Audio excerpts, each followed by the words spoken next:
আসসালামু আলাইকুম রহমতুল্লাহি ওয়া বারাকাতুহু নাহমাদুহু ওয়া নুসাল্লি আলা রাসূলিহিল কারীম আম্মা বা'দ ফাআউযু বিল্লাহি মিনাশ শাইতানির রাজীম বিসমিল্লাহির রহমানির রহিম। ভাই দোস্ত বুজুর্গ, কবর জগতের ঘটনা বাস্তব মোবাইল নেটওয়ার্কের মতো। আমি থাম্বনেইলের মধ্যে এটাই প্রকাশ করছিলাম। এই কথাটি বলার উদ্দেশ্য কি? এই কথাটি বলার উদ্দেশ্য হলো ভাই দোস্ত বুজুর্গ, আমরা অনেকজনে কবর সম্পর্কে আমরা প্রশ্ন করি। কবরে কি যেভাবে আযাব হয়, কবরে যে আল্লাহ পাক রব্বুল আলামিন আযাব দিবেন, মানুষ কেন শুনতে পায় না? ভাই দোস্ত বুজুর্গ, রাসূল করিম সাল্লাল্লাহু আলাইহি ওয়াসাল্লামের কাছে জিবরাইল আলাইহি ওয়াসসালাতু ওয়াসসালাম মানুষের সূরতে আসতেন। রাসূল করিম সাল্লাল্লাহু আলাইহি ওয়াসাল্লামের পাশে বসতেন। রাসূল করিম সাল্লাল্লাহু আলাইহি ওয়াসাল্লামের সাথে কথা বলতেন। সাহাবায়ে আজমাইন পাশে ছিলেন, কিন্তু তারা কখনো জিবরাইল আলাইহি ওয়াসসালাতু ওয়াসসালামের কথা শুনতেন না। রাসূল করিম সাল্লাল্লাহু আলাইহি ওয়াসাল্লামের সাথে জিবরাইল আলাইহি ওয়াসসালাতু ওয়াসসালাম কি বলতেন? এই জন্য আমি আমার হেডলাইন দিয়েছিলাম যে কবর জগতের ঘটনা হলো বাস্তব মোবাইল নেটওয়ার্কের মতো। ভাই দোস্ত বুজুর্গ, আমি আর আপনি মোবাইলে কথা বলি, নেটওয়ার্ক দেখা যায়, কিন্তু নেটওয়ার্ক দেখা যায় সিমের সাথে, সিমের উপরে দিয়ে তিনটা চারটা দেখা যায়, কিন্তু নেটওয়ার্ক বাস্তবে কি দেখা যায়? নেটওয়ার্ক বাস্তবে দেখা যায় না। কারেন্ট বাস্তবে কি দেখা যায়? দেখা যায় না। বাতাস কি বাস্তবে কি দেখা যায়? দেখা যায় না, কিন্তু আমরা বিশ্বাস করি, ঠিক না? ঠিক তেমনি ভাবে কবরের জগতে আল্লাহ পাক রব্বুল আলামিন মানুষদেরকে ফেরেশতাদের মাধ্যমে শাস্তি দিবেন, সেটা দেখা যাবে কি করে বলেন তো?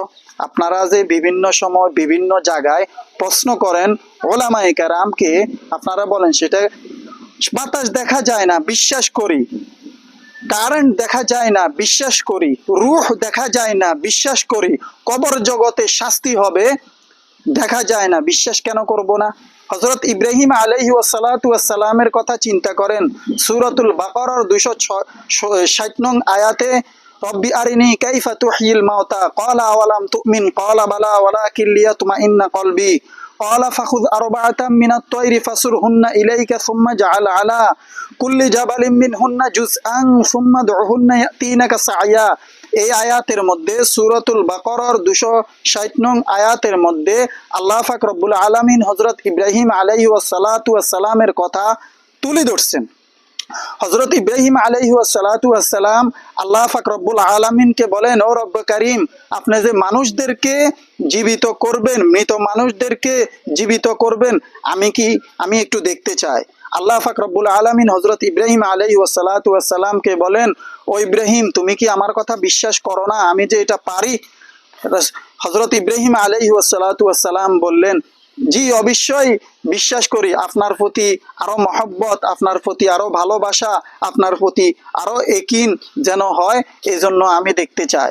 আল্লাহ পাক রব্বুল আলামিনের কথার জবাব দিলেন হযরত ইব্রাহিম আলাইহি ওয়াসসালাতু ওয়াসসালাম।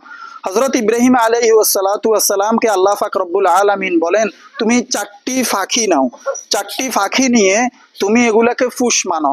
ফুস মানার পরে এই 4টি পাখিটাকে জবা করি 4টি পাহাড়ের উপর রেখে দিবা। জবা করি টুকরা টুকরা করে পাহাড়ের উপর রেখে দিবা।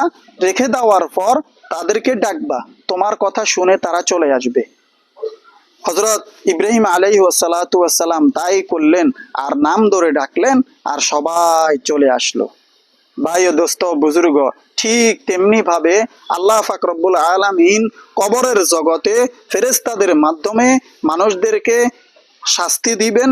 মানুষে আমি আর আপনি না শুনলেও সেই জিবরাইল আলাইহি ওয়াসসালাতু ওয়াসসালাম যে রাসূল করিম সাল্লাল্লাহু আলাইহি ওয়াসাল্লামের সাথে কথা বলতেন, সাহাবায়ে আজমাইনরা শুনতেন না, শুধু রাসূল করিম সাল্লাল্লাহু আলাইহি ওয়াসাল্লাম শুনেন। ঠিক তেমনি ভাবে আমি যে বললাম কবর জগতের ঘটনা হলো বাস্তব মোবাইলের মতো, মোবাইলের নেটওয়ার্কের মতো।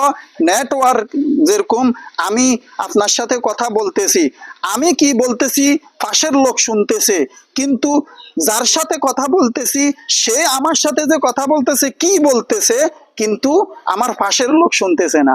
এটার যেই জবাব ওটারও একই জবাব। আল্লাহ পাক রব্বুল আলামিন আমাকে আপনাদের প্রত্যেককে এই কথাগুলো বুঝার তৌফিক দান করুক। আমা আলাইনা ইল্লাল বালাগ। কবর জগতের প্রশ্ন আল্লাহ পাক রব্বুল আলামিন মানুষদেরকে যে শাস্তি দিবেন ফেরেশতাদের মাধ্যমে, এগুলো আমাদেরকে বিশ্বাস করতে হবে। এটার নামে হলো ঈমান। আল্লাহ পাক রব্বুল আলামিন আমাকে আপনাদের প্রত্যেককে এই কথাগুলো বুঝার তৌফিক দান করুক। আমা আলাইনা ইল্লাল বালাগ।